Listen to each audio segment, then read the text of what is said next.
Olá, estamos começando mais um episódio do PodMed, o videocast do Medplex Eixo Norte. Aqui é um canal aberto para falarmos sobre saúde, bem-estar, negócios, inovação e muito mais. Sempre com os profissionais que atuam aqui no Medplex Eixo Norte. Sou Laura Medina, jornalista, e hoje o nosso bate-papo é sobre a dificuldade para emagrecer. Algo que muita gente enfrenta ao longo da vida. Quais são os motivos que podem interferir? E é isso que nós vamos saber com a psicóloga Amanda Mendonça, que está aqui conosco. A Amanda é especialista na área de transtorno alimentar, com pós-graduação nesta área, e também tem um trabalho muito interessante, um programa em que já ajudou mais de 5.000 mulheres nesse processo de emagrecimento. Seja muito bem-vinda, Amanda. Obrigada. Um prazer tê-la aqui. Prazer estar aqui também, uma honra poder falar de saúde, né? É verdade. Tão necessário, mais do que pensar na questão estética, é pensarmos na nossa saúde.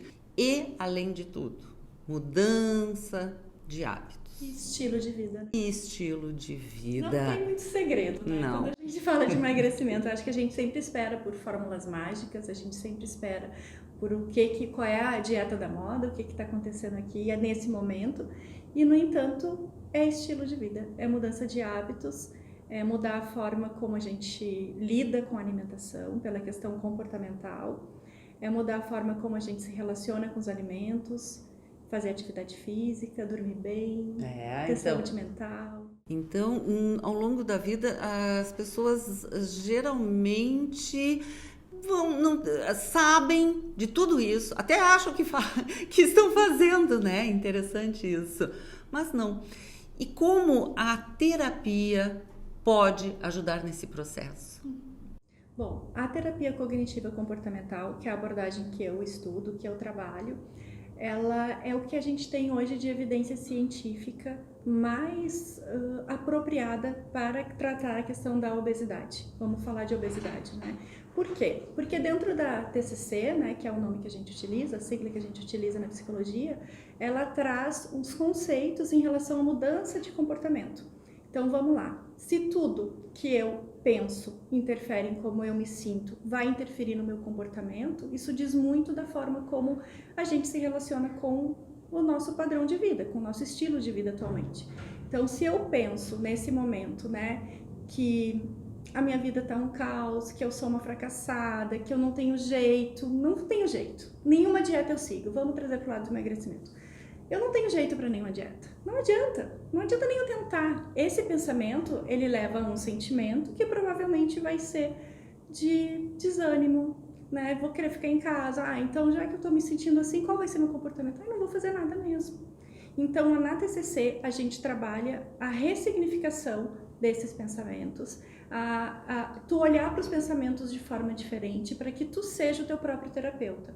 E através de estratégias, né, o paciente começa a se dar conta de que é possível sim mudar, mas não aquelas mudanças imediatas, drásticas, né, mas mudanças pequenas, step by step, hábitos pequenos que tu vai te dando conta, né, do que eu posso fazer de diferente para ter um dia melhor.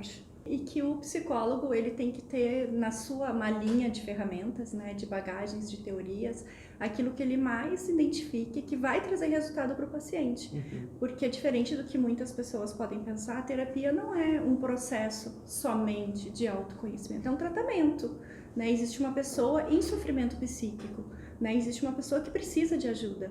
E eu, como profissional, eu tenho que ver o que eu posso utilizar dentro dos conhecimentos, da minha bagagem de experiências profissionais e das formações que eu já fiz, que vai auxiliar aquela pessoa a ter uma vida que ela consiga ter uma vida funcional, né? Porque se tudo começa no pensamento, como seria a minha vida se eu me sentisse mal comigo mesma, se eu olhar no espelho e não me gostar, que são essas pessoas que eu atendo, né? São pessoas que têm dificuldade, por exemplo, de ir para uma festa porque elas não se sentem bem na roupa que ela escolheu, né? Porque elas se sentem muito maior, muitas vezes tem a questão da distorção de imagem, muito maior do que de fato elas estão, né? Ou pessoas com uma anorexia, com transtorno alimentar, que é considerado muito grave e que tem essa dificuldade de colocar qualquer alimento na boca porque acha que vai estar engordando se comer alface. e por aí vai. E também são pessoas que tu podes atender, né? Sim, eu tenho um aprimoramento pela USP, né, em transtorno alimentar, e sou pós-graduada em equilíbrio alimentar, porque essa relação com a comida, porque tudo começou assim. Eu atendia pessoas que precisavam emagrecer pelo Bora Guria, né? Então, ok, eu trabalhava dentro da TCC, buscando ressignificar os pensamentos, né? Buscando olhar para a questão, trazer respostas para cada comportamento, para cada pensamento, pensar, bom, o que eu posso fazer para conseguir ir na academia hoje? Bom, eu tenho que pensar que eu não vou ter uma resposta imediata, que eu estou aqui, o foco não é a mudança de corpo, porque essa motivação ela é muito pequena, ela não é o suficiente para te fazer ir, mas o foco pode ser em melhorar a minha saúde, né? Pode ser em eu envelhecer melhor. As mulheres que eu atendo, a maioria são mais de 40 anos, né? Então a gente sempre pensa nessa questão da longevidade, onde eu quero chegar. Só que daí, o que aconteceu? Tinham pessoas que elas não conseguiam fazer isso. Não conseguiam levantar da cama, elas não conseguiam colocar aquilo nos seus hábitos. E eu comecei a me entregar muito. Mas por quê? Por quê? Por que tem pessoas que comem 6 latas de leite condensado em uma semana e tem outras que conseguem comer um pedacinho de chocolate todo dia como sobremesa? O que tem diferente no funcionamento psíquico dessas pessoas? E aí foi quando eu comecei a me aprofundar e cheguei até os transtornos alimentares, que a gente acaba estudando muito a compulsão alimentar, né? Acaba estudando muito essa relação que é transtornada com a comida, porque daí a gente entende que não é normal ficar pensando em comida o dia inteiro, não é normal, né, eu ficar pensando se isso eu posso, se isso eu não posso, se isso é proibido, se isso é permitido. E quando tu vê, muitas pessoas têm esses pensamentos dicotômicos, de certo ou errado.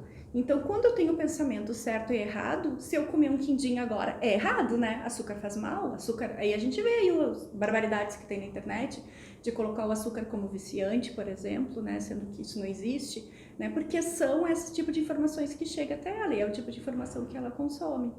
Então, eu vejo muito meu papel como profissional da saúde também é disseminando a informação. Né, da gente poder entender que pode sim ter um sofrimento psíquico por trás, que eu preciso, por isso quando tu fala de terapia, não tem como dissociar disso. A gente tem que olhar para a tua saúde mental. E aí elas vêm por uma questão de uma compulsão alimentar, e quando vai ver, isso é muito pequeno. É a ponta do iceberg. Sabe? E por que ela comeu? Por que foram 6? Isso é muito ou isso é pouco? Depende. Para mim isso é muito, porque o meu paladar não é muito doce, mas para quem tem, como o caso do quem gosta de leite condensado, quem gosta de doce, pode não ser, pode ser razoável. O que vai trazer essa questão da compulsão é quando a gente olha, nossa, isso realmente é muito, isso eu não comeria, mas quem é eu? Né? Isso a maioria das pessoas não comeria. Então é uma grande quantidade de calorias em curto período de tempo. Então o comer transtornado está muito... alinhado ao processo terapêutico, né, as emoções. É interessante tu estás trazendo justamente essa questão que a pessoa possa identificar e também tenha ao longo da vida esses recursos, essas ferramentas para lidar com isso. Exatamente. E aí o processo terapêutico é fundamental. Porque a TCC, ela preza muito, né, não é uma terapia longa, ela tem início, meio e fim. Né, então isso já é um diferencial. Né, a pessoa não vai ficar 15 anos fazendo terapia. Não, a não ser que, claro, que pode acontecer dela ir mudando as suas pautas a todo tempo. Então, primeiro a gente vai tratar isso, depois a gente vai tratar aquilo, depois a gente vai tratar aquilo outro. Né? Então, ela é breve. A partir do momento que ela é breve, é porque eu consigo lidar através dos meus recursos internos. Eu uso uma frase assim com algumas pacientes, eu digo assim, olha só, aciona a tua psicóloga que tu tem aí dentro de ti. Né? Então é muito, muito interessante quando elas estão já num processo mais longo que elas vêm assim, a minha psicóloga me disse que é justamente isso, são os meus recursos internos, né? O que eu me disse naquele momento de sofrimento que eu não saberia como lidar. Eu sei que eu tenho que ter umas formas de distrações para não ter a compulsão. Eu sei que eu posso fazer isso, porque isso a gente já trabalhou no processo terapêutico. Tem uma questão aí, eu acho interessante falar sobre sabotagem, né? E às vezes ficar criticando o seu corpo é um tipo de sabotagem, pode ser? Pode ser um tipo de defesa, inclusive, né? Porque a partir do momento que eu entro numa criticidade muito severa com o meu corpo, eu também não vou ter vontade. Aí a gente começa todo o ciclo, né? Então, se eu tô me sentindo mal comigo, qual vai ser a minha vontade de ir pra academia? Né? Eu vou precisar de muito mais força para poder... Não, só um pouquinho. Independente de como eu esteja, eu vou lá e eu preciso fazer porque é pela minha saúde. Por quê? Para eu sair de um ciclo de sedentarismo, eu preciso de 150 minutos por semana. E tá bom, tá ótimo. Acontece que as pessoas, elas querem sair do não faço nada para fazer 7 vezes na semana. E aí elas se frustram, porque isso não é viável, né? E aí quando tu vê mulheres com filhos, com um trabalho super sacrificante, assim, super maçante, né? Dando conta de casa, de marido, de um monte de coisa. Não tem como é que eu vou fazer isso? É possível, mas de que forma? Para eu não me frustrar, porque daí ela entra na frustração e não consegue mais seguir, porque sempre dá errado. Porque é o 880. Como lidar com isso? Isso é interessante as pessoas se darem conta, às vezes muito perfeccionistas, que é o caso de tenho que fazer tal coisa e não estou conseguindo, e aí vira O 880 eu acho que é um dos perfis que eu mais vejo assim no consultório, né? E eu acho que muito dele é atrelado pelo exagero de consumo na rede social, o tipo de consumo que elas consomem, né? O que eu quero dizer assim, o tipo de conteúdo que elas consomem, que muitas vezes são as blogueiras fitness, são de comparações com vidas muito distantes da que eu vivo. Então, tu olha uma vida perfeita, e a gente só mostra a vida perfeita na internet, né? Tu olha aquela vida e tu pensa, meu Deus, eu tô muito distante disso, tá muito longe. Né? E a forma como a pessoa também, aí entra tudo, né, Laura? A forma como ela foi criada, suas experiências de vida, né? Tudo que faz ser quem ela é hoje. Então, o 880 é muito difícil ver o equilíbrio. É muito difícil ver esses pequenos passos. Principalmente quando a pessoa está passando por, ou tem, né, transtornos de depressão, ansiedade. Porque se tu for ver, para muitas pessoas o sair de casa já é um grande esforço. Porque ela não está bem. A partir do momento que ela está bem, aí a gente começa com outro processo. Só que a partir do momento que eu estou um pouquinho bem, eu já acho que eu tenho que ir na academia todo dia, eu já acho que eu tenho que cuidar da minha alimentação 100%. Eu vou te dar um exemplo que vai ilustrar muito isso, eu acho, assim, que eu estou falando. Eu já atendi pessoas de estarem em depressão, né, e de não aceitarem não aceitarem o diagnóstico, né, então assim, não, é só mais um dia ruim, aí acorda sem vontade de fazer nada, sem vontade de levantar da cama, no despertador do soneca, com várias metinhas que ela se deu e ela não conseguiu fazer. Porque ela não está bem, psiquicamente. Ela está depressiva.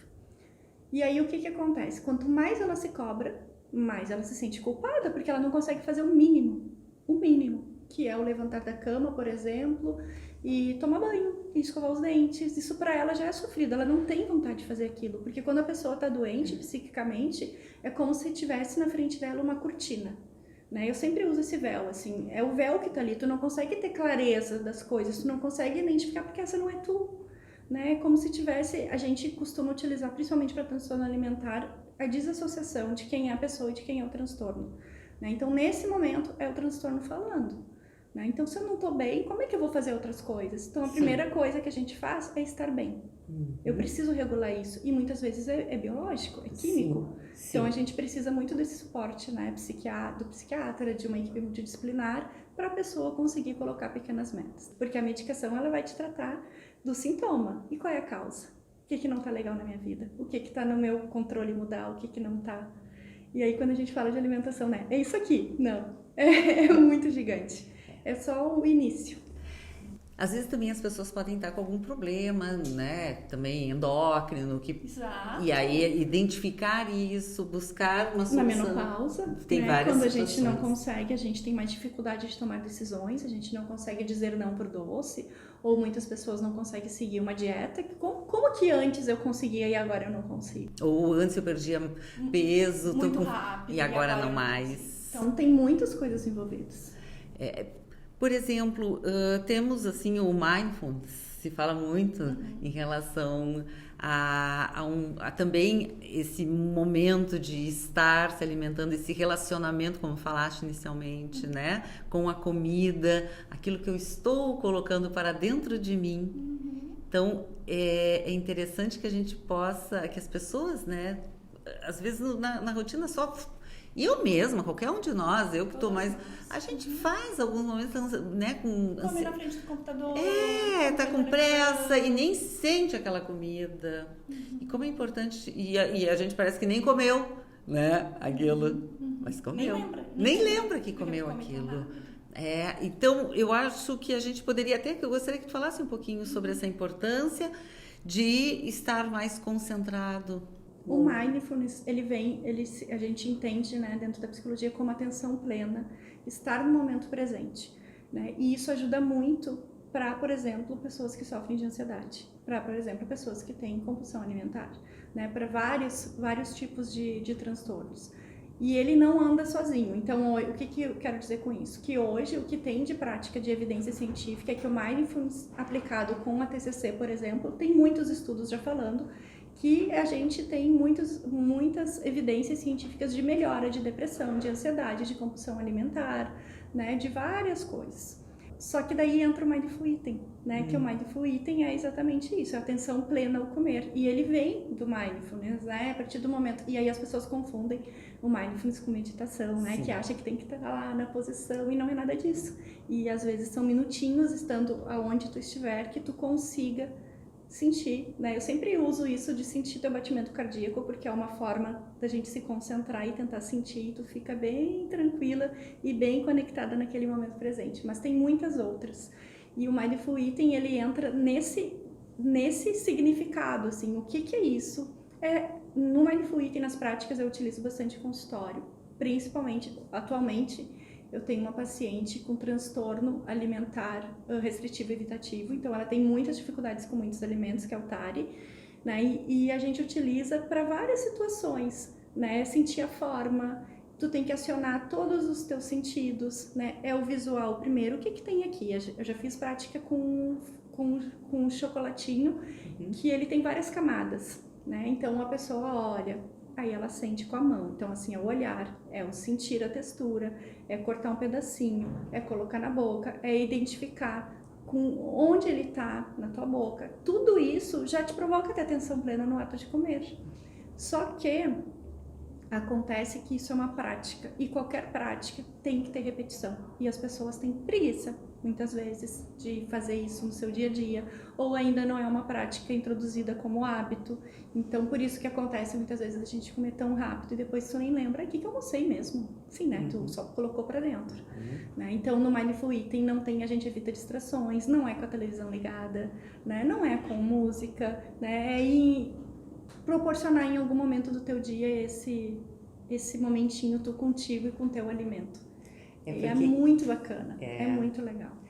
Porque o alimento é o que também te constitui. Claro, e o alimento faz parte de todos os momentos da nossa vida. Alimento é bênção, independente de ser industrializado, independente de ser embutido, é uma bênção tu ter o que comer, né? E por que não a gente utilizar desse momento do ato de se servir como um momento também de conexão com o alimento? Sim, é uma conexão conosco, com a gente mesmo, e também conexão com outras pessoas. A gente está sempre muito aliado a isso, né? As relação conosco. Eu lembro que quando eu era pequena, assim, na minha família, o meu avô sentava na mesa e ele juntava as mãos e agradecia o alimento, né? E era uma prática muito antiga que tinha na minha família. Quando ele se foi, a gente foi se perdendo também essa prática. Mas olha como é um ato de agradecimento, né? De graça, assim. Que bom que a gente tem alimento na mesa, né? Que satisfação. E por que não fazer disso um momento especial do meu dia? Com as gurias do Bora Guria, por exemplo, a gente trabalha essa questão da mesa, de fazer o prato bonitinho. Não é o prato bonitinho com a louça bonita, não. É o prato bonitinho visualmente, para que eu tenha vontade de comer, para que atice, né, os meus gatilhos, assim, de esse deve ser uma delícia. Sim. Nossa, isso deve estar bom. E que coma devagar. E tem uma outra questão, né? Quando tem também muita comida na mesa, aquela coisa do beliscar. Que as pessoas tendem a ficar beliscando. Aí, falando em perda de peso, uma das estratégias que a gente utiliza é essa, né? Por exemplo, em vez de colocar todos os refratários na mesa na hora de se servir, coloca na cozinha. Vai lá e te serve, faz o movimento de levantar. Porque a partir do momento que o meu cérebro leva 20 minutos para entender que eu estou satisfeito, pode ser que eu nem precise repetir. Mas se está aqui disponível, então, né, eu vou repetir porque está muito disponível. É possível exatamente isso, né? E essas todas são estratégias de mudança de comportamento.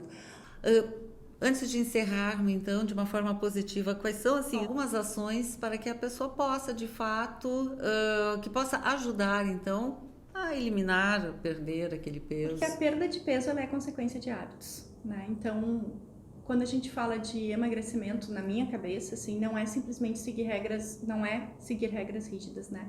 É a gente olhar e pensando o que eu posso fazer de diferente hoje para que eu tenha um resultado melhor de relação com o meu corpo, né? Que eu sinta mais prazer, que eu seja mais feliz, que eu fique mais satisfeita quando eu olho. Então, eu poderia dizer que a primeira delas é ter uma conexão legal com a comida, é entender que todos os alimentos são neutros, que não existe certo e errado, que não existe vício em comida, né? Nos nossos manuais aí, nenhum deles fala disso, né? Então, assim, a gente poder identificar que comer é bom, que comer é prazeroso, que nos traz felicidade, mas que a gente tem que ter equilíbrio. Então, assim, como ter equilíbrio? Tem muitas dicas que seriam interessantes, assim como comer devagar, mindful eating, né? A gente poder comer sem distrações, fazer desse momento da mesa um momento importante da tua família, né? Quantas famílias vão lá e se servem e cada um come no sofá ou cada um come num cômodo? Não, fazer disso um momento, sentar na mesa mesmo.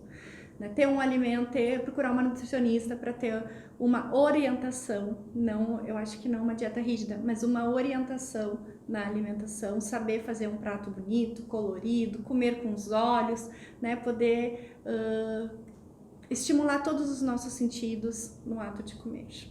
Pois é, agora eu vou ter que fazer essa pergunta, dieta rígida, de que forma isso pode ser um gol contra na nossa forma de pensar? Tem uma frase que a gente utiliza quando a gente estuda transtorno alimentar, é que todo transtorno alimentar começa numa dieta.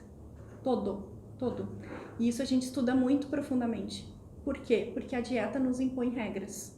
E a partir do momento que o meu cérebro entende que isso é uma regra, quando eu saio disso que está sendo imposto, eu estou infringindo uma regra. Consequentemente, eu estou errada. Consequentemente, eu vou ter uma relação ruim com a comida. E isso começa desde muito cedo, mas a partir do momento que a gente aprende a comer, que a gente aprende, né, a ir na feira, a sentir o cheiro das coisas, a ter prazer no ato de comer, a colocar isso como um momento prazeroso na tua vida, como algo que realmente faça sentido para ti, sabe? Independente do que tu siga, eu acho que aí tá o grande segredo. Claro que, né, a gente não pode também ser leviano, isso é difícil, não é fácil, né? Quando eu atendo pessoas que sempre foram magras, ela não tem preocupação nenhuma com a comida e ela come bem. Quando eu falo comer bem, ela come com alimentos nutritivos, né? Agora, quando a pessoa já tem um histórico de dieta na vida, já tem um histórico de restrição, porque uma das coisas que a gente ouve muito na internet é que toda restrição leva a uma compulsão. E isso não é verdade, porque tem pessoas que precisam ser de alguma restrição médica, por exemplo, para comer, né? E tem pessoas que estão mais propensas a ter transtorno alimentar e outras não. Então depende muito de cada um. Mas o que a gente pode entender sobre isso é que cada vez que eu vou colocar para mim valor no alimento, eu também vou me sentir culpada quando eu saio disso. E a gente não precisa se sentir assim, se a gente conseguir ter equilíbrio. Né? E não é comer as 6 latas de condensado, de leite condensado, mas daqui a pouco uma colherada naquela vontade doce, tá tudo certo, isso não é um problema. E bem devagarinho, quando a gente coloca o alimento e vai sentindo ele aos poucos, é isso, né? Aciona direto ali ao cérebro.